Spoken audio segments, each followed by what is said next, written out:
za youth ikintu mbona gitwara urubyiruko umutima bigatuma batagira relationship n'Imana. Abenshi ntago nukutamenya uwo uriwe muri Kristo, ndakeka aricyo cyambere navuga. Ubwo kutamenya uwo uriwe muri Kristo ni kwa kundi uwo warakijijwe ariko ugica ku ruhande, wumva ngo hano hari show, hano hari event, ukumva yuko ari byiza kuba wahita uyijyamo, ukumva yuko nta limitation ufite. Yeah, as Christians we know that we have a Holy Spirit. Yes, ntiwumve yuko Mwuka Wera ari we wakuyobora, ntiwumve ko Mwuka Wera ari we wagenga ubuzima bwawe. Turabizi ntawe utagwa mu cyaha ariko Mwuka Wera aradukingira. Ikindi cya kabiri numva kiri gutuma urubyiruko rwisanga rwageze ahantu hatari heza. Cyambere navuze kutamenya uwo uriwe. Ikindi cya kabiri nukutamenya ikiri muri wowe, ikibibye muri wowe, cyangwa se ubuzima wahawe na Kristo. Inzoga, hari amatabi, hari ibiyobyabwenge byinshi bigiye bitandukanye. Ukisanga wabigezemo kutamenye uwo uriwe. Ibyo nangereza gusobanura. Ndi kuvuga ati iyo utaramenya uwo uriwe muri Kristo, nta nubwo umenya uwakubambiwe ku musaraba. I mean igikorwa yakoze. Okay. Kubwawe. My friend, my brother in Christ arakoze kutubwira neza, sibyo? Ariko nanjye ikintu nako. Hello precious wonderful people, we are the redeemed, we came back again. Uyu munsi kuri episode y'uyu munsi tugiye kuganira ese ni gute ubuzima bw'ubukristo twabubaho tunesha icyaha, noneho especially nkatwe nk'urubyiruko. Insanganyamatsiko yacu ni gute twabaho ubuzima bwo kunesha icyaha cyane cyane nk'urubyiruko. Ariko hagati aho ngaho reka umuntu dukurikiye bwa mbere mubwire ikintu The Redeemed yaziye ikora. The Redeemed turi urubyiruko ndetse n'abandi bantu bamenye ko bacunguwe. Hari umurongo tugenderaho wo muri Zaburi y'107 umurongo wawo wa 2. Ndasoma kugira ngo tuwumve neza. Zaburi y'107 umurongo waho wa 2.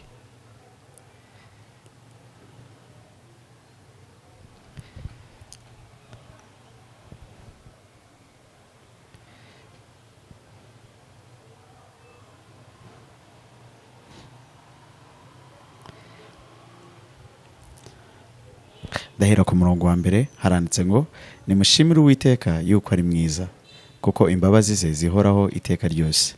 2, abacunguwe n'Uwiteka bavuge batyo, abo yacunguye akabakura mu kuboko k'umwanzi. Ukuboko k'umwanzi nta kundi ni Satani ndetse n'inosi, ndetse ikindi ni imibiri yacu. Kuko turi mu mibiri yacu ntabwo twabasha kubona ubwiza bw'Imana, kuko imibiri yacu ni iya kamere, imibiri yacu ni iy'icyaha. Okay, sini njyenyine ndi kumwe n'umuvandimwe ahangaha. N'umuvandimwe dukorana ubuzima bwa buri munsi, turabana mu bikorwa byinshi bya The Redeemed. Reka muhe ikaze atuganirize kandi atwibwire. Thank you so much brother Jonathan. Nanjye ndi hano sindi umushyitsi, ahubwo nanjye ndi umwana mu rugo hano The Redeemed podcast. Nanjye ndi mu ba members bayo, ndi mu bayishinze. Nanjye sindi umushyitsi, ndi umwana hano mu rugo. Yeah. Ndakeka aricyo navuga. Nitwa Rodrigue. Hari abenshi baranzi, abadukurikira umunsi ku munsi hari abanzi, n'ibindi biganiro nabonetsemo biri kuri The Redeemed. Imana iduhane umugisha, Imana ibishimire.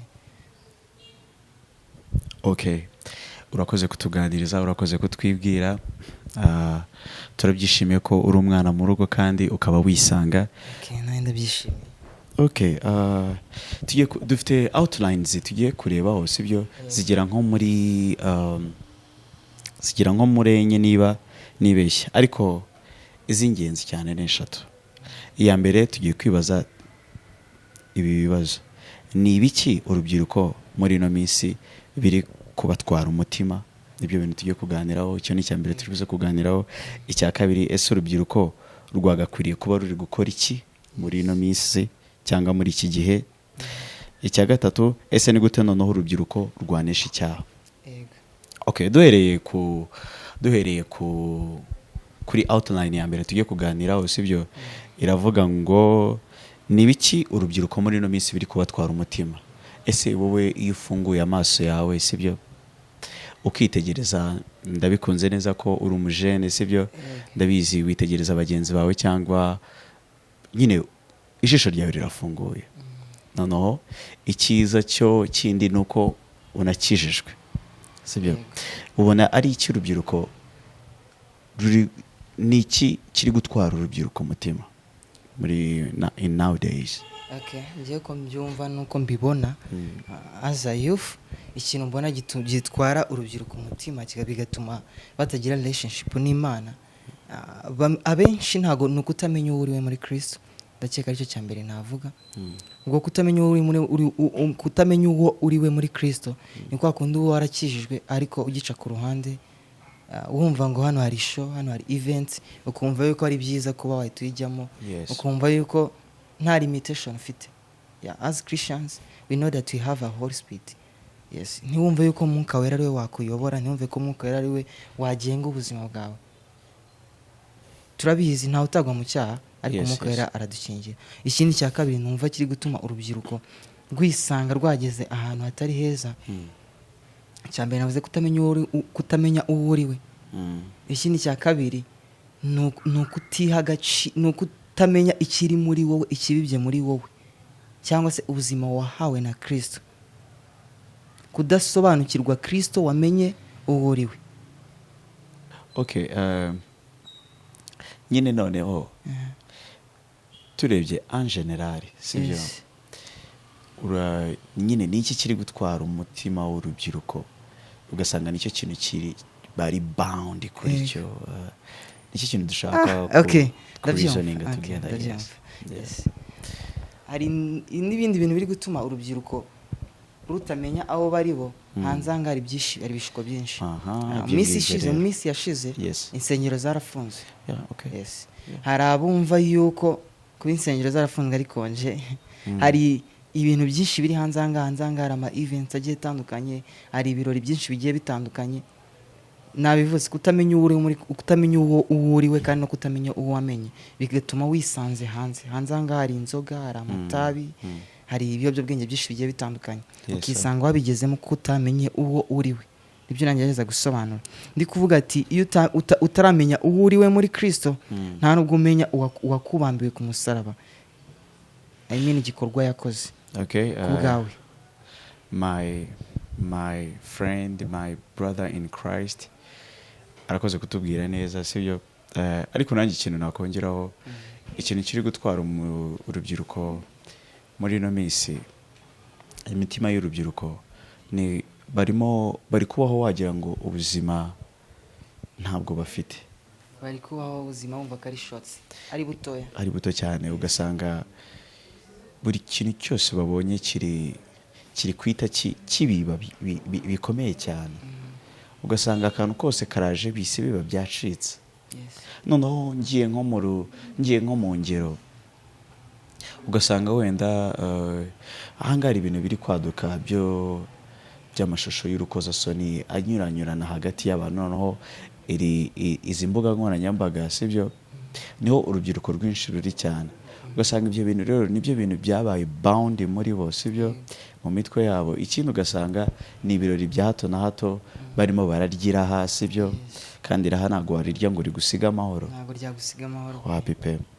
Ugasanga nyine ni ibintu birimo birabiba umutima, ni ibintu bitari bikwiye sibyo, kandi ibikwiye ari byo byakabagiriye akamaro bagasa nkaho babyirengagiza. Okay, wakoze kutubwira, kudusangiza. Noneho outline ya kabiri dufite tugiye ku reasoning together.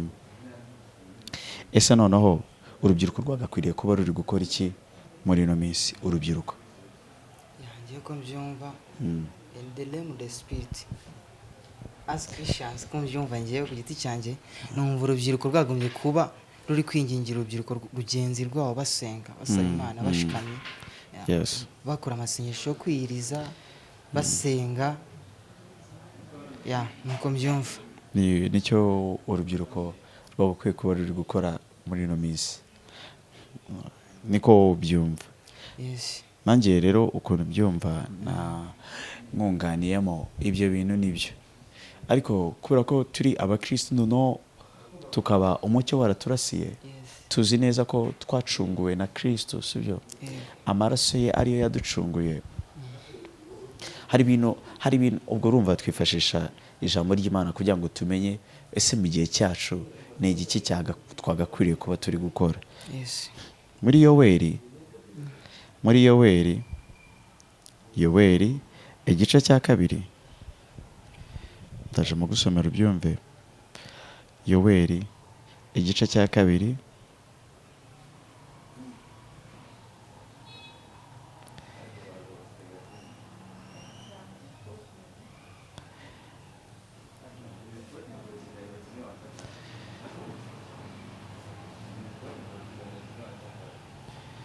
Yoweri kangahe?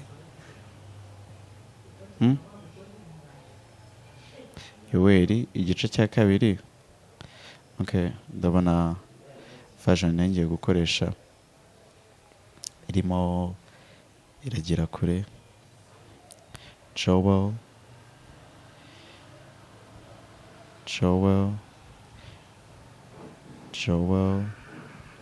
igice cya 2 mungwaho wa 28. Wahageze? Yes, nageze. Okay, wadusomera. Yoweri igice cya 2:28. Icyo urubyiruko rwagakwiriye ko bari gukora. Dusomere out loud. Ndabona Yoweri igice cya 2 gifite ikigarukira kuri 27. Oya. Okay, uri gukoresha Ikinyarwanda? Yes, Kinyarwanda version. Okay, reka dusome mu Cyongereza. Ntakibazo. Mu Cyongereza haranditse ngo, and afterward I will pour out my spirit on all people. Your sons and daughters will prophesy. Your old men will dream dreams, and your young men will see visions. And even on my servants, both men and women, I will pour out my spirit in those days. Wow. Abyumvishe? Yes, nabyumvise. Icyo nicyo kintu urubyiruko rwagakwiriye kuba ruri gukora. Uyu ni umuhanuzi Yoweri wa Imana yamuvugiyemo buno buhanuzi. Harabuvuga ngo mu minsi ya nyuma, sibyo, nzasuka umwuka wanjye ku bantu bose, sibyo? Abana banyu n'abakobwa banyu bazahanura, abasaza bazarota inzozi, bazagira inzozi, sibyo? Yes. N'abasore batoya abajene bazagira amayerekwa. Urabyumva? Yes. Twagakwiye kuba turi kugira amayerekwa. Noneho kugira ngo tubibone ko turi mu minsi ya nyuma, anga Yoweri yari avuze ngo mu minsi ya nyuma nzabasukira umwuka wanjye, sibyo? Iyo turebye muri Acts chapter 2 tubona noneho umwuka asukwa ku itorero, sibyo? Itorero rikahita ribyarwa. Igihe za ntumwa 12 zari ziri hamwe, sibyo? Ego. Ndetse n'abandi bizera bari kumwe icyo gihe 120, umwuka yabajeho, sibyo? Ibirimi by'umuriro bibazaho, sibyo? Yes. Bavuga mu ndimi. Aho ngaho inuza mu minsi ya nyuma twari tuyinjiyemo. Noneho twebwe ubu ngubu turi mu minsi ya nyuma y'ahanyuma y'iya nyuma. Turi hafi gusoza, sibyo? Uri kumva rero tutabaye maso nk'urubyiruko rwamenye Imana, sibyo? Uyu mucyo waturasiye ngo tumenyeshe abandi nk'uko turimo turabikora, sibyo? Hari umuntu utamenya ese igicu kimeze gute. N'iki ni ikintu kitwereka ko ikintu twagakwiriye kuba turi gukora cyangwa mu minsi ya nyuma n'ibiki bigaragaza ukuntu bizaba bimeze. Muri Timoteyo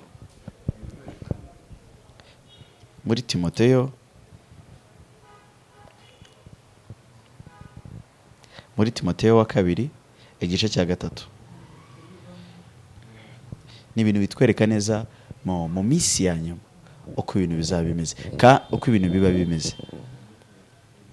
Kandi turahita reasoning together tuvuge ati ese ibi bintu turabibona bigaragaza ko turi mu minsi ya nyuma cyangwa ngo turabibona tube dutegereje. Niba tubibona turahita tuba maso, turebe kure, tuvuga ati turi mu minsi ya nyuma, dukwiye gukora nk'icyo ijambo ry'Imana ritubwira. Tugomba kuba turi umwuka yaradusutsweho twese nta n'umwe uvuyemo, as body of Christ, sibyo? Ikindi tugomba kuba turi kugira amayerekwa. Abasaza bakuze barimo baragira inzozi, barimo barorota inzozi, bakaza bakatubwira natwe tukagira amayerekwa. Soma muri Timoteyo wa 2 igice cya mbere, ukomeze kugeza epfo ndakubwira. Igice cya mbere cyavuga ati Pawulo wagize intumwa ya Kristo Yesu nk'uko Imana yabishatse kandi nk'uko isezerano ry'ubugingo bubonerwa muri Kristo Yesu riri. Timoteyo wa 2. Timoteyo wa 2 igice cya 3. Okay. Igice cya 3. Ubuhenebere buteye ubwoba bwo mu minsi y'imperuka. Oya. Ubuhenebere buteye ubwoba. Oya.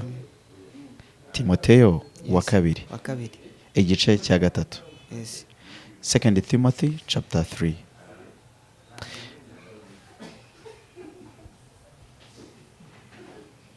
Chapter 3 verse 1, yeah.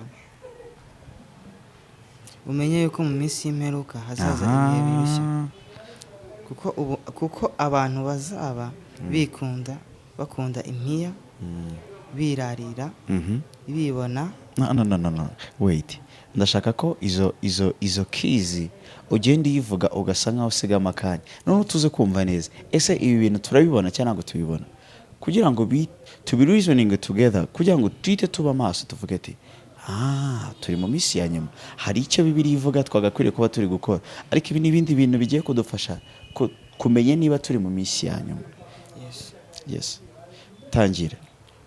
Umutwe w'amagambo uravuga ngo ubuhenebere buteye ubwoba bwo mu minsi y'imperuka.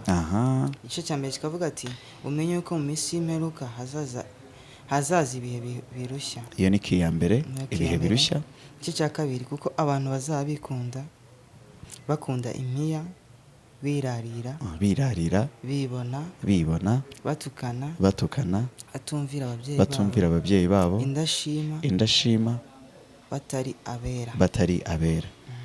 Igice cya 3 kikavuga ati badakundana n'ababo, batuzura, babeshyerana, batirinda, bagira urugomo, bakunda ibyiza,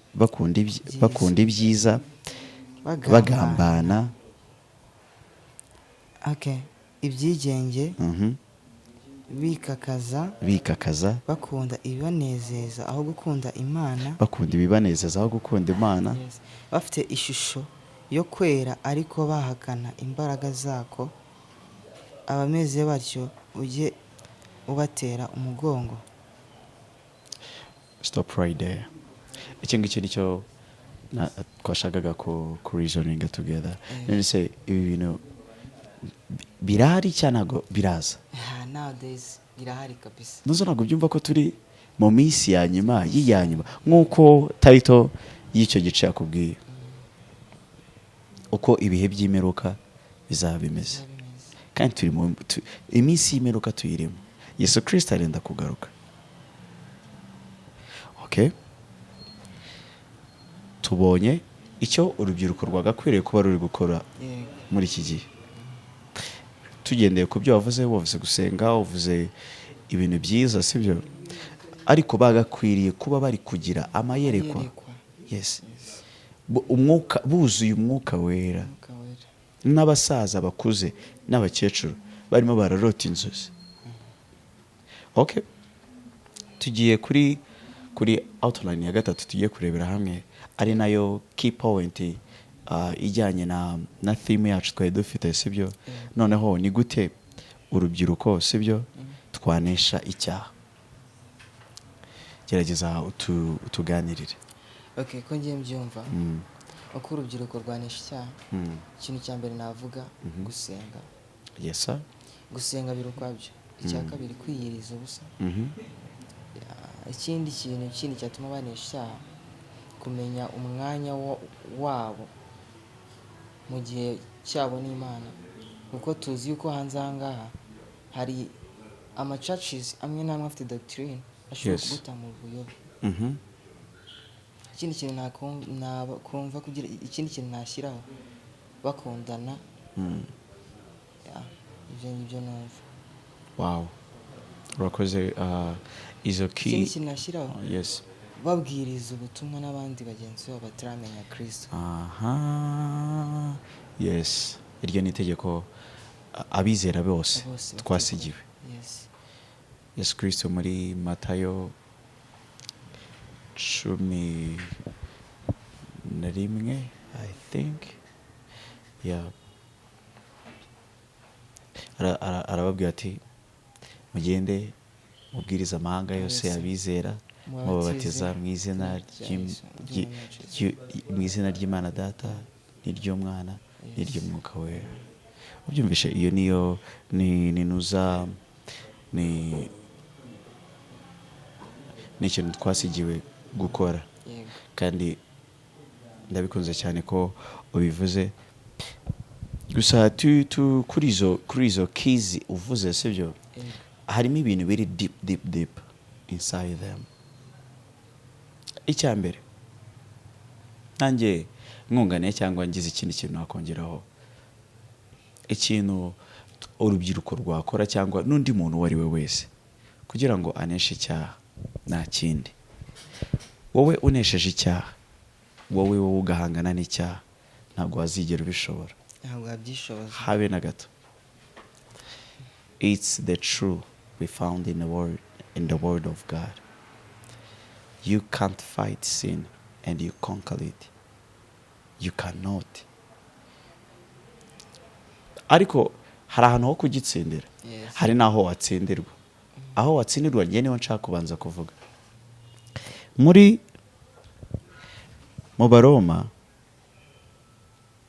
Baroma igice cya 8. Romans chapter 8. Verse. Let me kamagere ngubwire verse.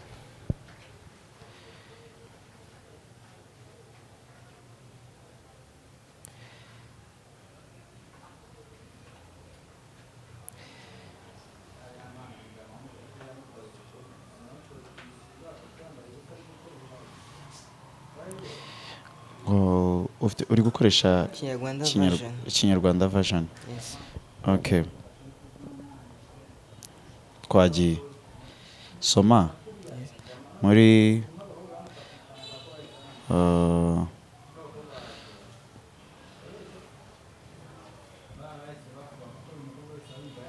Okay, soma uhereye ku murongo wa 10.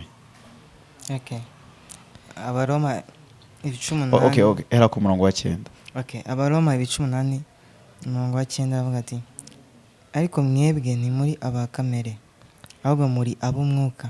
Niba ab'umwuka w'Imana aba muri mwe ariko mwebwe ni muri aba kamere ahubwo muri ab'umwuka.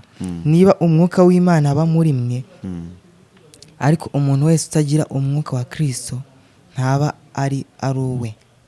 10. Niba Kristo aba muri mwe, nubwo umubiri uba upfuye uzize ibyaha, umwuka uba uri muzima kubwo gukiranuka. Okay. Noneho soma nanone in the same chapter sibyo. Yes. Soma kuri 5. No hagiye kwita 5. bidukuriraho, hagiye kwita bidukurirayo neza. Abakurikiza ibya kamere y'umubiri bita ku by'umubiri, naho abakurikiza iby'umwuka bakita ku by'umwuka. Abakurikiza ibya kamere y'umubiri bita ku by'umubiri, naho abakurikiza iby'umwuka bakita ku by'umwuka. 6. Umutima wa kamere utera urupfu, ariko umutima w'umwuka uzana ubugingo n'amahoro. Wabyumvise? Yego. Hari ahantu tutaneshereza icyaha. In John chapter 4, Yesu ari ku iriba ari kuganira n'uwo mugore w'Umusamariya. yarageze aho hasi aramubwira ati abasenga data bazajya bamusenga mu mwuka no mu kuri kuko data ari umwuka. All the worshipper will worship Father in the Spirit and in the truth, because the Father is the Spirit. Niba data ari umwuka, abamusenga bagomba kumusenga mu mwuka no mu kuri. So bivuze ko ntago turi muri no mibiri yacu, ntago twabasha gusenga ngo data twumve. Ibintu turi kubikorera muri no kamere yacu idukikije, cyangwa cyangwa tukarwanya ikintu tukanesha cyaha turi kubikorera muri kamere. Wari ubizi ko uyu mubiri ufite ukuntu ufitanye isano na Satani? Ino kamere ni yayo, kamere ni ya Satani, ariko umwuka ni uw'Imana, kandi umwuka nta cyaha kibayo. Mu mwuka nta cyaha kibamo, mu mwuka hari perfect. So ikintu cya mbere tubonye twa turi kureba ku gusenga. Niba uri gusenga wikorera mu mubiri, kuko nubikorera mu mubiri uzavunika, uzashyiramo imbaraga nyinshi cyane, ariko nta kintu uzageraho. Nk'uko umuvandimwe wanjye yabivuze kuri key ya mbere, bavuze gusenga. Ariko tumenye n'uburyo dusenga. Tugomba gusenga mu mwuka ndetse no mu kuri, kuko data dusenga ni umwuka. So rero iyo uje mu mubiri wawe ya kamere, ntago data kumva, kuko iyo kamere irepresentinga icyaha, iyo kamere irepresentinga wickedness, iri corrupt, irangiritse. Uyu mubiri urangiritse, nubikorera mu mubiri uzashyiramo imbaraga nyinshi, ariko Imana ntabwo izigere kumva. Hari ikindi kintu ari nacyo kintu nshaka kubisotinga, sibyo? Ikintu cya mbere ukora iyo ushaka kunesha icyaha, ikintu cya mbere ukora ni ijambo ry'Imana. Iyo utarabimenya neza uhera ku gusenga. Ni byiza, si bibi, ariko iyo urimo uragenda umaramo iminsi, ni ijambo ry'Imana. Ukabanza ukarya ijambo ry'Imana, ukaribika muri wowe, ku buryo wicara ugatekereza, rya jambo rigatangira rikakugaruka muri wowe. Muri Yeremiya igice cya 23 umurongo wa 29, Imana iratubwira, ese ijambo ryanjye si umuriro? Niko Uwiteka Imana ivuga. Ese ijambo ryanjye si inyundo ihondagura urutare ikarumenagura ikaruhinduramo uducecete? Urutare ni iki? Ibihome, bya bihome biri mu mitwe yacu. Iyo rya jambo urifashe ukarirya ukarishyira muri wowe, rya jambo rihondagura ibihome byinshi cyane. Ikintu cya mbere tubonye ni ijambo ry'Imana. Icya kabiri, gusenga. Kuko nusoma rya jambo ry'Imana bya nyabyo, ari ibintu wahaye umutima, atari ibintu uri kunyuraho wirukanka utari kubiha umwanya, ugasoma rya jambo ry'Imana ukariha umutima, rya jambo ry'Imana niryo rizakubyarira gusenga. Gusenga ko mu mwuka ndetse no mu kuri.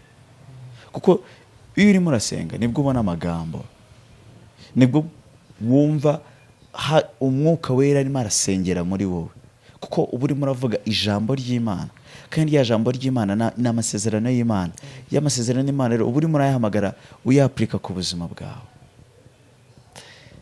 Icya gatatu, iyo tuvuze gusenga, iyo tuvuze gusoma ijambo ry'Imana tukavuga gusenga, hari indi ntwaro twahawe: kwiyiriza ubusa. Kwiyiriza ubusa ndabivugaho iki?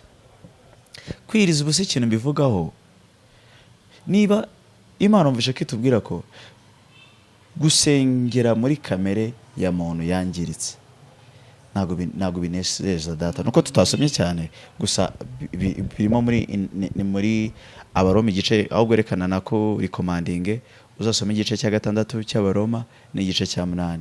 Ni ibice byiza bivuga to crucify fresh, gushyira umubiri wawe kunuza ku musaraba. So niyo Imana itubwiye ati rero nuza muri kamere yawe ntago wankora ku mutima, ntago nakumva, hari ikintu bidusaba. So ni gute noneho twasenga Data mu kuri no mu mwuka? Tugomba kwitandukanya n'iyi mibiri yacu. Ese nakitandukanya n'umubiri wanjye gute kandi umubiri wanjye undiho? Umubiri wawe ufata nk'uwapfuye mu Baroma ibice cya 6, bitewe nuko igihe kiri kudufata. Gusa uze nagusaba kuza gusoma igice cya 6 uraza kubyumva cy'Abaroma. Umubiri wawe ubikoreye mu mubiri wawe ukaza ugasenga Data, ntabwo yakumva, nubwo wanamushimisha. Ubwo rero tugomba kubikora mu mwuka no mu kuri, kandi kubikora mu mwuka no mu kuri ni uko twitandukanya n'imibiri yacu. Pawulo aravuga ngo imibiri yacu tugomba kuyifata nk'aho yapfuye kuri twe, kuko imibiri yacu yuzuye iri corrupt, irangiritse cyane, ariko umwuka wacu we ntabwo yangiritse.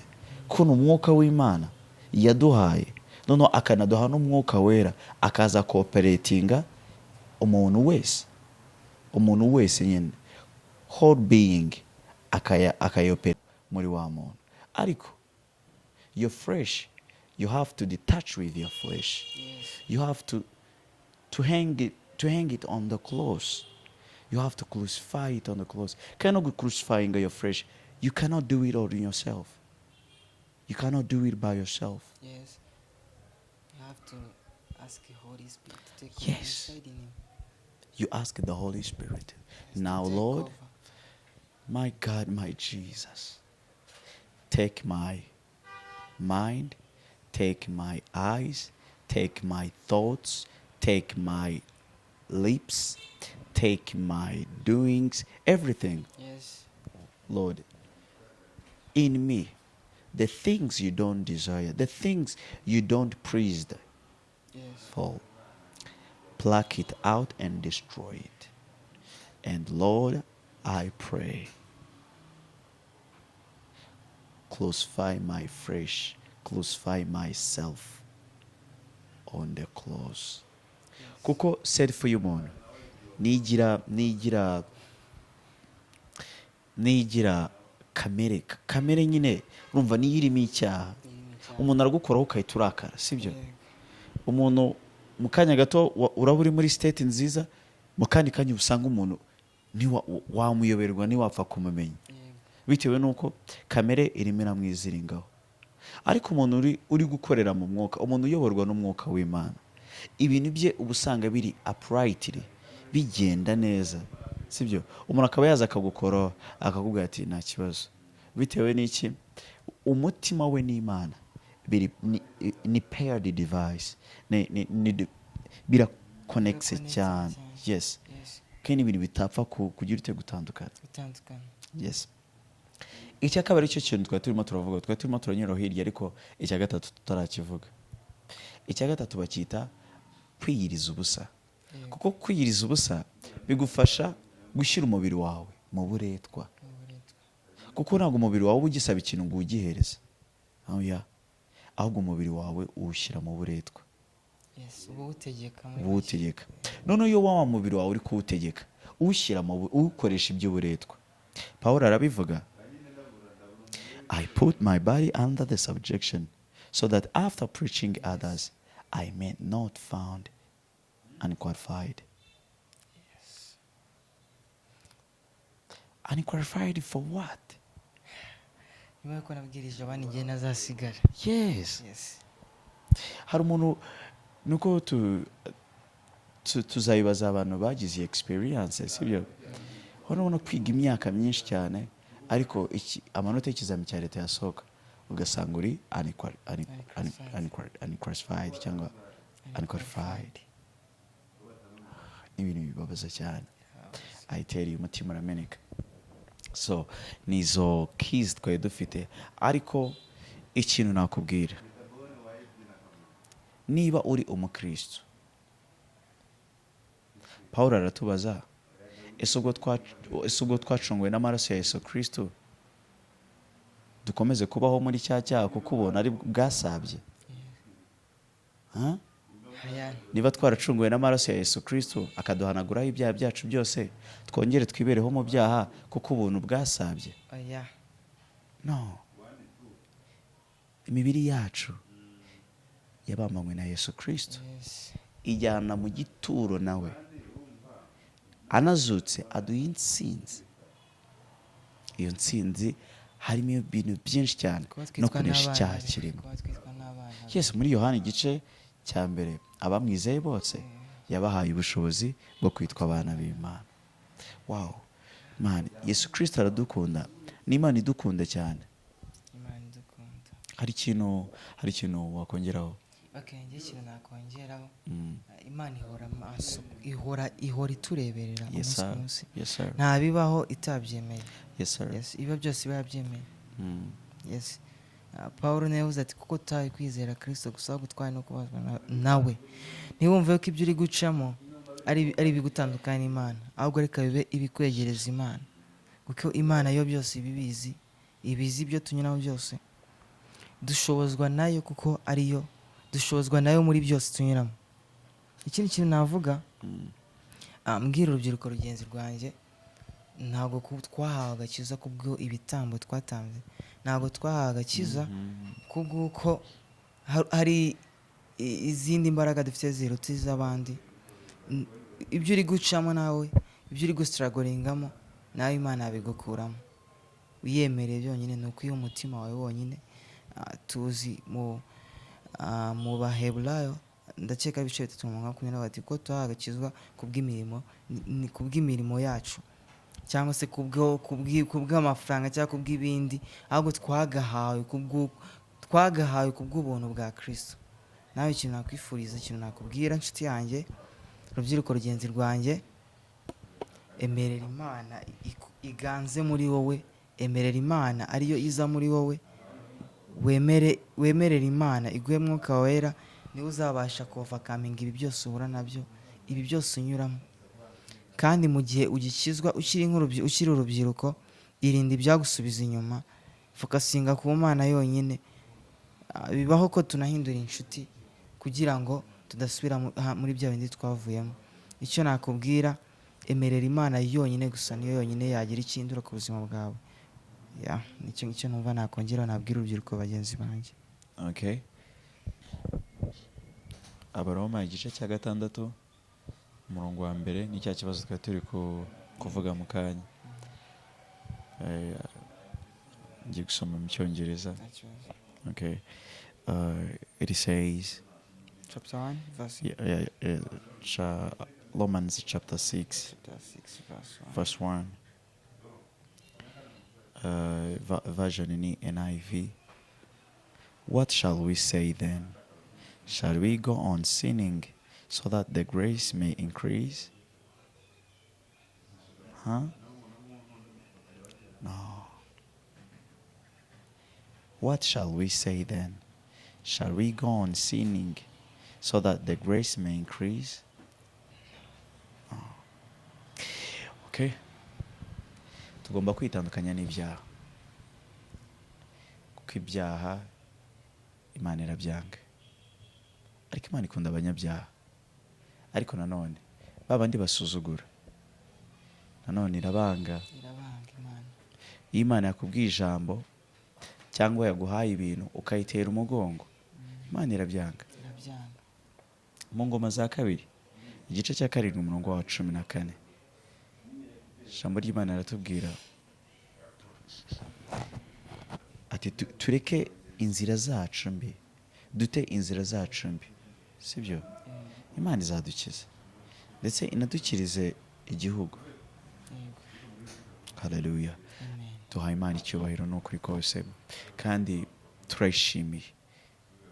Kandi nawe ndabizi uri guhabwa umugisha, kandi niba hari ikintu wazagikora kikaba accountable, kikaba credited in account of Jesus, in account of the Holy Spirit, in account of the Father, our Heavenly Father, our God Almighty, no gusenga, no gusoma ijambo ry'Imana, ni ugukora ikintu cyose cyatuma witandukanya n'uyu mubiri. Ariko ijambo ry'Imana ritubwira fasting. We have to fast so that we may detach ourselves, our spiritual man, from the flesh. Yes. Ijambo ry'Imana riratubwira ngese ijambo ryanjye si nk'inkota y'amogi abiri ikubita ikabasha gutandukanya roho ndetse n'umwuka. Niba ijambo ry'Imana ritandukanya roho n'umwuka, ritandukanya hagati ya roho n'umubiri, nanone birabitandukanye. Yes. Ahantu ashakaga kubasomera, sibyo? Ariko reka amasome ubundi dusoze. Ni ikintu namenye Lamentation, amaganya ya Yeremiya,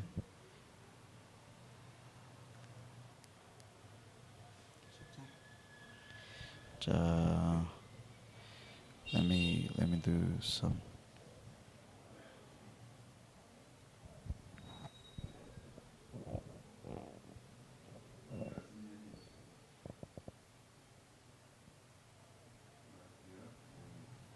Okay, ndabona nari kwagira neza, gusa haravuga ngo umubiri ukwiye gupfa, sibyo? Ariko umwuka wo ntagapfa. Ngo umubiri ukwiye gupfa ugasubira mu butaka, ariko umwuka we umwuka we nawe agomba gusubira ku wawuremye. So our spirit man will never die, but our flesh have to die because of the sin, because of the wickedness. But ariko Imana itubwira isezerano ryiza riri muri Yobu. Yobu arandika akatubwira ati inyo zonona umubiri wanjye. Iyo umuntu ari mu mva nyine, urabizi zira worms zirya zonona umubiri. Ariko akongera akavuga ati nanone nyiri mu mubiri wanjye nzarebesha Uwiteka Imana yanjye amaso yanjye. Bivuze ko there is a spiritual body. Yes. When Jesus rose from the dead,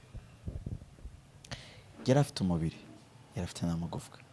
Yaravuze ati nimundebe, nimunkoreho, nimugire ubwoba. Abadayimoni nta mubiri bafite, ariko nimuze munkoreho, ndi wa wundi umwami wanyu. Wow, bivuze ko we have a spiritual bodies. So my friend, ndashaka kugushishikariza kunda Imana. Sinzi niba warigeze gukurikirana iyo episode. Nigeze kuganira n'umuvandimwe witwa Christian. Yaratubwiye ngo gukorera Imana ntabwo byakubuza gukora indi mirimo yatuma witeza imbere. Ahubwo gukorera Imana, ahubwo gukurikira Imana, bya bintu birikuba, ukabona urimo urakura. Ntabwo bikiri ibintu ushakisha uhangana, ahubwo birimo birakura uko bwije n'uko bukeye, kuko urimo urakurikira Data, urimo urakorera Imana, urimo urakunda ijambo rye. Reka nkurire n'akandi kantu, ntago warwana intambara z'umwuka udafite ijambo ry'Imana. Niyo waba usenga bingana gute, udasoma ijambo ry'Imana, ndakurahiye ibibazo byaza bikirundaho ibindi, ugasenga ntihagire ikintu kiba. Kuko gusoma ijambo ry'Imana kubyara gusenga, kandi gusenga nako kukabyara gusingiza kukuri. Reka nkavuge mu Cyongereza. Reading the word of God, it produces worship, and the worship produce praise. Glory to Jesus. Man, yewe nshimira Imana. Yabwiye okay, yabwiye our grandfathers, sibyo, bariya abayahudi, arabwira ati Mose ntabwo ari we watanze umutsima w'ukuri uturutse mu ijuru, ahubwo data niwe watanze umutsima w'ukuri uturutse mu ijuru, kandi nari nawo umutsima utanga ubugingo. Hasi aramanuka arabwira ati uwo mutsima ni njye, ngaho nimufate umubiri wanjye muwurye. Ni ijambo ry'Imana. Iyo turimo turafungura gutya ijambo ry'Imana, tuba turi kurya n'umutsima w'ukuri twahawe uturutse mu ijuru. Nk'iyo ndi mu masengesho, experience ijya imbaho. Iyo ndi mu masengesho, na n'ubu ndi mu masengesho, ariko iyo nsomye ijambo ry'Imana muri ya masaha ya lunch time, man, I tell you, mba numva my spiritual man aba arimo ararya, aba arimo araniyurushinga kura mu ijambo ry'Imana. Urabizi hari ukuntu umubiri urya natural, sibyo? Iyo bigeze mu nda hari ikindi gikorwa kiba cyitwa nourishing, noneho cyo gukura intungamubiri muri bya bintu wariye.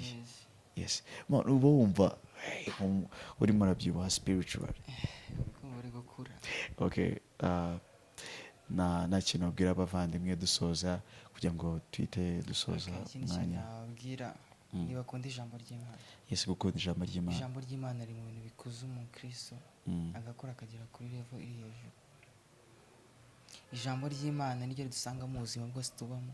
Ijambo ry'Imana niryo ryatuma wavakaminga ibi byose ucamo byose. Yes sir, yes sir. Ijambo ry'Imana ryanatuma unareka icyaha, biba byaratubase, tuba twiyiziho, biba byaranze kugenda, ugasanga uracyari umukristo ariko nowadays you are suffering. Ufite stronghold nyinshi zikwangiza. Kandi nakubwira read the Bible. Kandi nawe ubwawe ukaba utabasha no kubyikiza ibyo bintu. Aha, avuze akantu keza. Urimo urasufferinga kandi ntuzi uburyo ibyo bintu wabikora, ngo ufite inkuru nziza. Hari umuntu umwe gusa usanga byose umutwaro wawe wose akagukuraho, kandi agahita awujugunya kubw'urukundo agukunda, aho gukuraho akawikorera. My God, mbega Imana dukorera, Imana yacu ni nziza cyane. Nshuti zanjye, wowe udukurikiye utarakira Yesu Kristo nk'umwami n'umukiza, ndagushishikarije aka kanya n'uyu munota, igihe ijambo ry'Imana riba riziye, n'ako kanya ntukajya unegrija. Nicyo gihe riba ijambo ry'Imana igihe ryinjire mu mutima wawe, jya ukora icyo rivuze. Niba utarakira Yesu Kristo n'umwami n'umukiza, nagushishikariza kwakira Yesu Kristo n'umwami n'umukiza, kandi aragukunda, ntiyifuza kurimbuka rwose. Yarakuremye agukunda, kurema mu ishusho ye. So rero nawe wirimbuka rwose kubwo kutamwumvira. Akira Yesu Kristo umwami n'umukiza. Ushobora kwegera urusengero rwawe usengeraho, cyangwa ushobora no kwegera ahandi hantu ku rusengero rukwegereye bakagufasha. Okay, kambwire umuvandimwe umwanya adusoreze. Hari n'akantu ka support. You can mind them. Thank you for watching. Turagushimiye kubw'inkunga yawe, ni inkunga ikomeye cyane kuba baturebye ko ari ikiganiro cyacu. Ibi by'agaciro kuri twebwe, ni mu ijuru bishimye kubwawe, kubwo gukurikira ijambo ry'Imana, kuba utemeye guscrollinga bya bindi byose bitavuga Imana, ukaba wemeye kureba ino video yacu. Imana iguhe umugisha. Ushaka gutera inkunga ivugabutumwa, you can reach us on the description. Harimo more information. Kandi inkunga zanyu zirakenewe. Subscribe, share. Iri jambo kuba warigeza ku bandi uzi, abari guca mu bibazo bimeze nk'ibyo ngibyo twe turi kuganiraho, abananiwe overcoming icyaha, abari kubabara mu buryo bugiye butandukanye, wabasharinga ino video. Turabakunda kandi as nka Redeemed dufite byinshi tubategurira, kandi turakeka Imana izagenda ibana natwe, kandi namwe ikagira icyo ikora ku buzima bwabo. ndakeka ari ibyo ngibyo twasoza. Yes, Let's mwakoze pray. kuba natwe, reka dusenge, ubundi nyuma yo gusenga twakishimira kubana namwe ku yindi episode y'ubutaha. Yes. Father God, we thank you, we give you glory, we honor you, we lift up your name on the high level. We know that you are the most high gods. Turabizi ko uri wowe wenyine gusa mwami, ni wenyine duhanze amaso. We thank you for your Holy Spirit for manifest.